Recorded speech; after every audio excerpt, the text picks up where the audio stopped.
नमस्कार किसान भाइयों, स्वागत है आपका आपके अपने चैनल पर। किसान भाइयों, आज हम बात करने वाले हैं सोयाबीन की फसल के लिए दो बड़े फंगीसाइड के बारे में, जिसमें से पहला है BASF कंपनी का प्रायक्सर और दूसरा है टाटा कंपनी का अयान। आज हम बात करेंगे कि आखिर हमें दोनों में से कौन से फंगीसाइड का स्प्रे करना चाहिए तथा इन दोनों में से कौन सा ज्यादा असरदार है, किसको कब डालना चाहिए और इस साल इन दोनों का भाव क्या है, ये सब मैं आपको इस वीडियो में विस्तार से बताने वाला हूं। तो वीडियो को ध्यान से अंत तक देखिए ताकि आप सही फैसला ले सकें और अपनी फसल से ज्यादा पैदावार पा सकें। किसान भाइयों, सोयाबीन की फसल में फूल आने से लेकर दाना भरने तक का समय सबसे नाजुक होता है। इस दौरान मौसम में नमी और बारिश के कारण फसल में फंगस यानी रोग लगने का खतरा बहुत बढ़ जाता है, जैसे पीला मोजक, लीफ ब्लाइट, रस्ट, एंथ्रेक्नोज और पत्तियों पर दाग। अगर समय पर फंगीसाइड का छिड़काव न किया जाए तो 20 से 40% तक पैदावार कम हो सकती है। इसलिए सही दवा का चुनाव और सही समय पर उसका स्प्रे करना बेहद जरूरी है। तो वीडियो में आगे बढ़ते हुए सबसे पहले BASF कंपनी के प्रायक्सर की बात करें तो इसमें दो शक्तिशाली टेक्निकल दिए जाते हैं, जिसमें से पहला है फ्लक्सापायरैक्सिड तथा दूसरा है पायराक्लोस्ट्रोबिन। दोस्तों, यह दोनों ही हैवी और अच्छे टेक्निकल हैं। यह दो अलग अलग मोड ऑफ एक्शन से काम करता है, जिससे फसल पर रोग का असर जल्दी खत्म होता है और तना तथा पत्तियां लंबे समय तक हरी रहती हैं। प्रायक्सर रोग नियंत्रण के साथ साथ यह पत्तियों में ग्रीननेस बनाए रखता है, जिससे पौधा ज्यादा समय तक फोटोसिंथेसिस करता है। इसके उपयोग से फलियों का आकार बड़ा होता है और दाना भरने में मदद करता है। दोस्तों, प्रायक्सर को आप अपने सोयाबीन की फसल में फूल वाली अवस्था में या फलियां बनने की अवस्था में आप डाल सकते हैं। प्रायक्सर के स्प्रे से सोयाबीन का दाना बड़ा और चमकदार होता है। इसको आप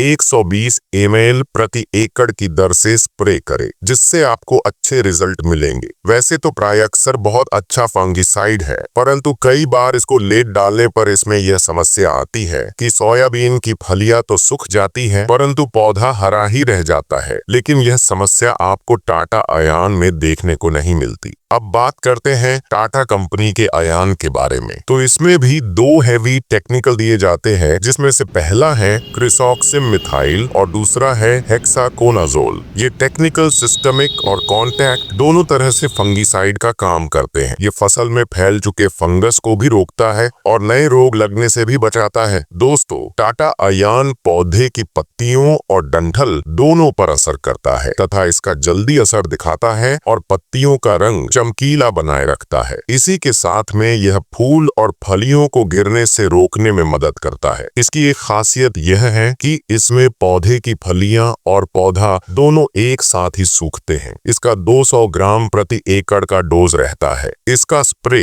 आप रोग दिखते ही तुरंत स्प्रे करें या फूल आने के बाद या फलियां बनने के समय स्प्रे करें। अब इन दोनों के सही भाव की बात करें तो दोनों के भाव में 200 से 300 रुपए का फर्क आता है। प्रायक्सर का 360 ml का पैक लगभग 2300 रुपए का आता है। वहीं पर अयान का 500 ग्राम का पैक 2000 से 2100 रुपए का आता है, जो कि दोनों लगभग 3 एकड़ तक स्प्रे होते हैं। और ध्यान रहे, एरिया वाइज भाव ऊपर नीचे होते रहते हैं। इनके भाव में थोड़ा कम ज्यादा हो सकता है। आपके एरिया में क्या भाव मिल रहा है कमेंट में जरूर बताएं। अब आता है सबसे बड़ा सवाल कि हम प्रायक्सर डालें या अयान। तो दोनों ही अच्छे फंगिसाइड हैं, लेकिन प्रायक्सर में फ्लक्सापायरॉक्साइड होने से यह लंबे समय तक असर करता है। वैसे तो दोनों ही अच्छे और हेवी टेक्निकल वाले फंगिसाइड हैं, तो आप दोनों में से किसी भी एक फंगिसाइड का चयन कर सकते हैं। दोनों के लागत की बात करें तो अयान की कीमत प्रायक्सर से थोड़ी कम होती है, लेकिन प्रायक्सर का असर लंबे समय तक रहता है, जिससे दोबारा स्प्रे की जरूरत कम पड़ सकती है। इसी के साथ प्रायक्सर बारिश के बाद भी पत्तियों पर चिपका रहता है, जबकि अयान का असर थोड़ा जल्दी धुल सकता है। दोस्तों, यह दोनों ही फंगिसाइड अपने अपने स्थान पर बहुत अच्छे हैं। बस प्रायक्सर में एक समस्या आती है कि इसके लेट उपयोग से पौधे का डंठल अंत समय तक हरा ही रहता है और फलियां सूख जाती हैं। लेकिन अयान में यह समस्या नहीं आती है। अगर आपकी फसल अच्छी स्थिति में है, रोग कम है और आप लंबे समय तक बचाव चाहते हैं तो प्रायक्सर बेहतर है। अगर आपकी फसल में पहले से रोग का प्रकोप है और आपको तुरंत असर चाहिए तो अय्यान ज्यादा फायदेमंद है। अगर बजट थोड़ा कम है तो अय्यान किफायती रहेगा। अगर मौसम में लगातार बारिश हो रही है तो प्रायक्सर ज्यादा टिकाऊ है। किसान भाइयों, फंगीसाइड चुनते समय सिर्फ दाम नहीं बल्कि उसका असर, टिकाऊपन और आपकी फसल की वर्तमान स्थिति देखना जरूरी है। हमेशा लेबल पर लिखे निर्देशों के अनुसार ही दवा का इस्तेमाल करें और मौसम का पूर्वानुमान देखकर स्प्रे करें ताकि बारिश में दवा धुलने का खतरा न रहे। तो आज के लिए बस इतना ही। उम्मीद है कि BASF, प्रायक्सर और टाटा अय्यान की यह तुलना आपके लिए मददगार साबित होगी। अगर वीडियो अच्छा लगा तो लाइक करें, चैनल को सब्सक्राइब करें और अपने किसान भाइयों के साथ शेयर करें। जय किसान, जय भारत।